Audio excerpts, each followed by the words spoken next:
queridos irmãos e irmãs, esse salmo tem a palavra caminho.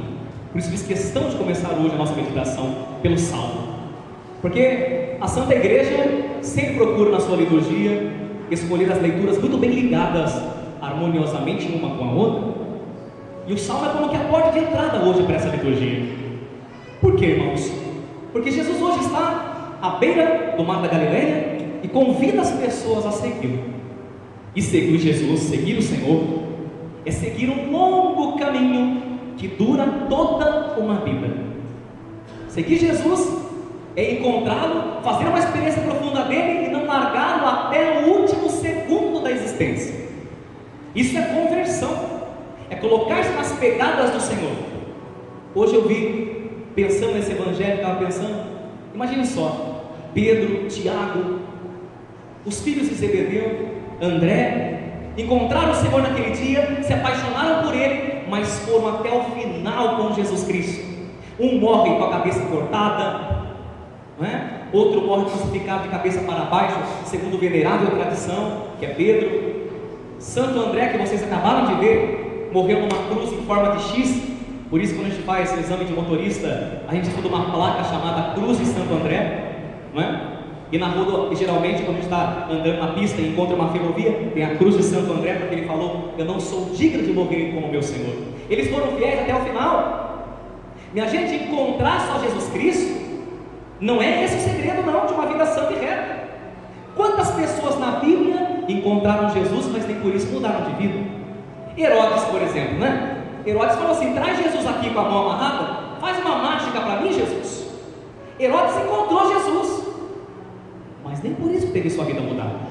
Quer um outro exemplo? Pôncio Pilatos. Pôncio Pilatos olha para Jesus Cristo e fala: quid est veritas? O que é a verdade? E nem por isso, conversando com Jesus, se converteu.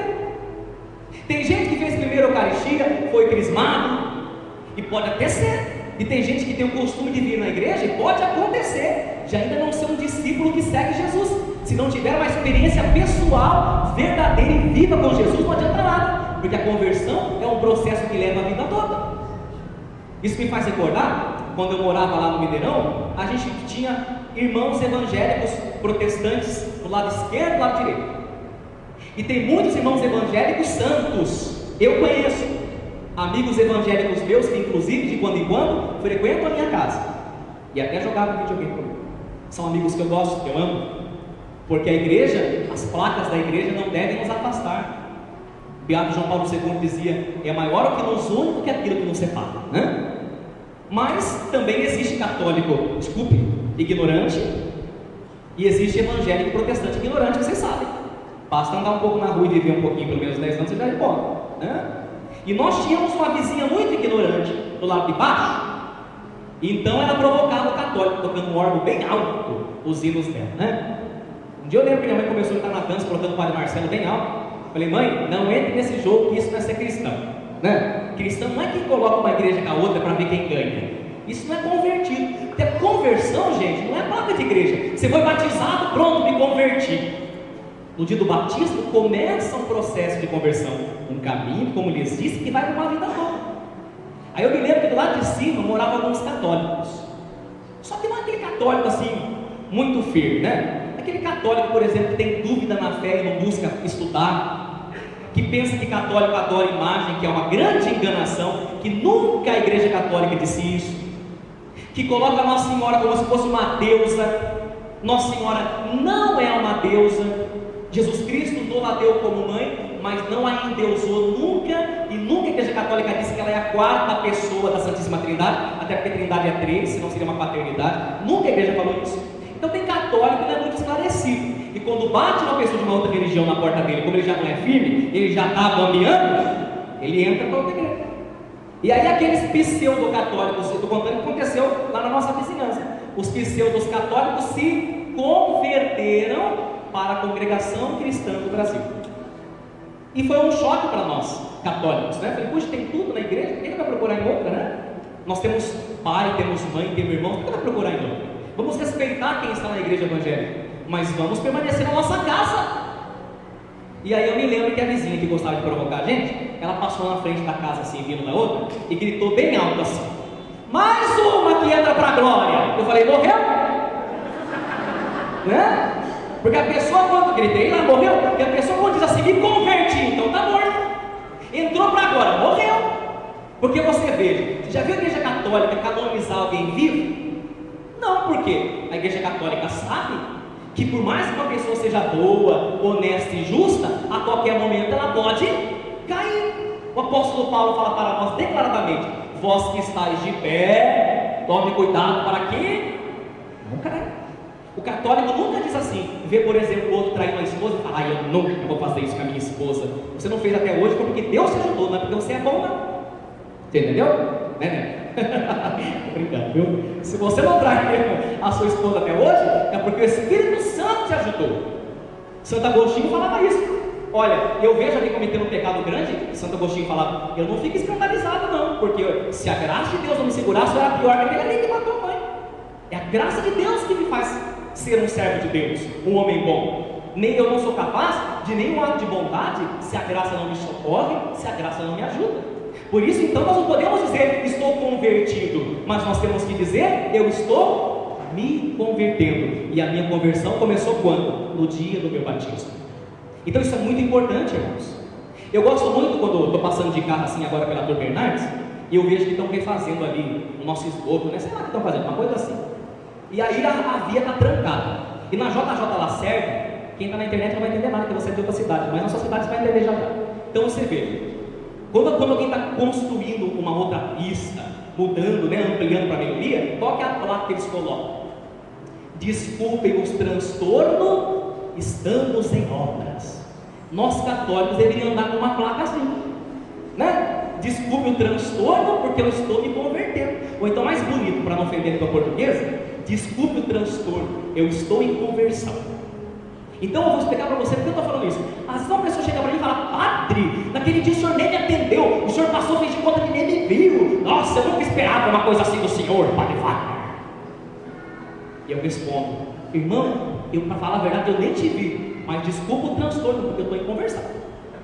Né? Quando alguém, por exemplo, você ofender a sua esposa, acordar ele da pá virada, e ela fica brava, por que está andando na igreja? A primeira coisa que a pessoa que não vai na igreja faz é jogar na nossa cara, não é assim? Fica dentro da igreja, gente chata, né? Já não vai na igreja, então se incomoda com quem vai. Você fala, minha filha, desculpa o transtorno, estamos em obra.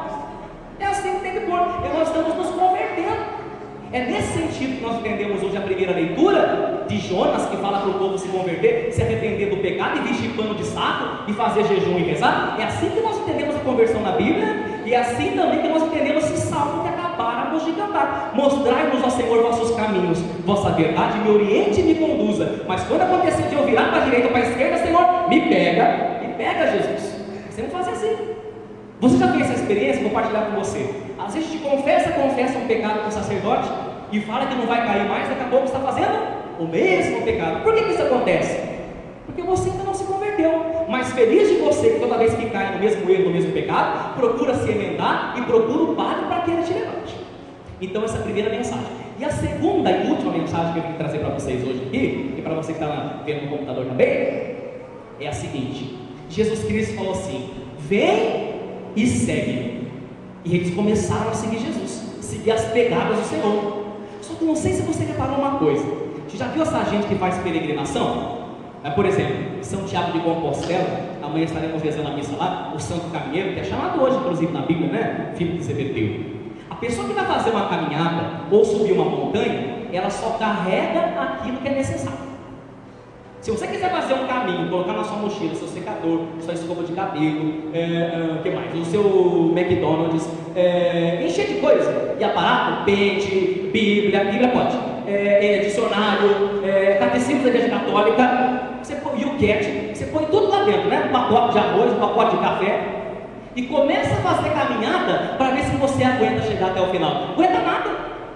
A pessoa que vai fazer uma caminhada, ela leva o essencial. Ela tem que abrir a mochila dela e ver se ela não está levando bobagem. Senão ela não aguenta chegar até o fim. Então grave isso que o padre vai falar. Olha, ninguém vai conseguir seguir Jesus Cristo se tiver apegado. Ninguém vai. Porque a vida vai pesar. Já viu aquela gente que, eu encontrei Jesus na igreja católica, agora eu vou em missa, vou rezar rosário, fogo de palha. Ela está apegada demais ao mundo,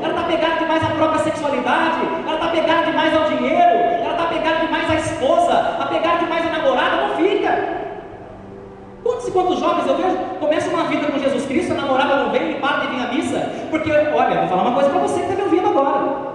A coisa ou a pessoa a que você está apegado, apegada, será o motivo da tua queda.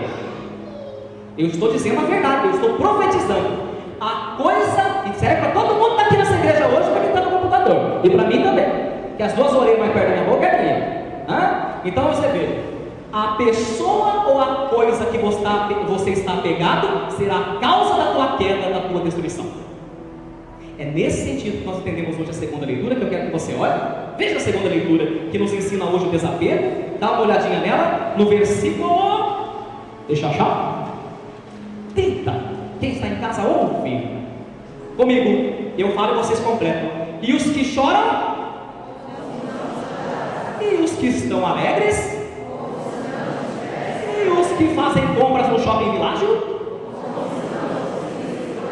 e os que usam do mundo, pois a figura deste mundo, está vendo? Sem o desapego você não vai seguir Jesus Cristo nunca, nunca. E quando você estiver grudado a alguém demais, endeusando essa pessoa, essa coisa, não pode ser meu discípulo. Quem quiser vir até mim, renuncie à própria vida, porque se você gostar mais da sua vida do que de mim, você não serve para ser meu. Está no Evangelho de São Mateus, está na palavra do Senhor, é dura, mas é só assim para seguir Jesus Cristo.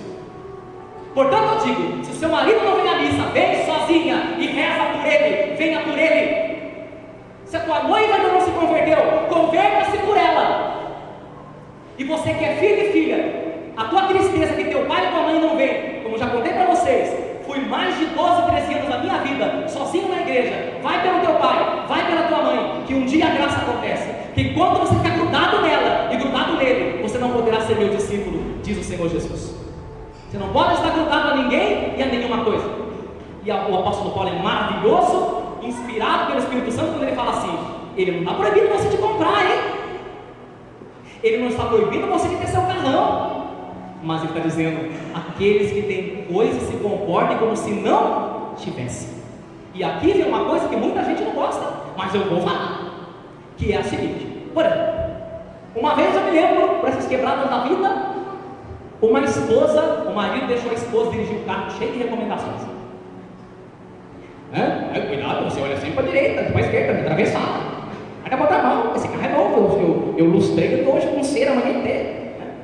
E a esposa bateu o carro na frente do Écio. Ai, bem, amor do céu, corra aqui, amor. O que aconteceu? Bati o carro e o carro está bem. O carro vale mais que a esposa, né? Então preste bem atenção.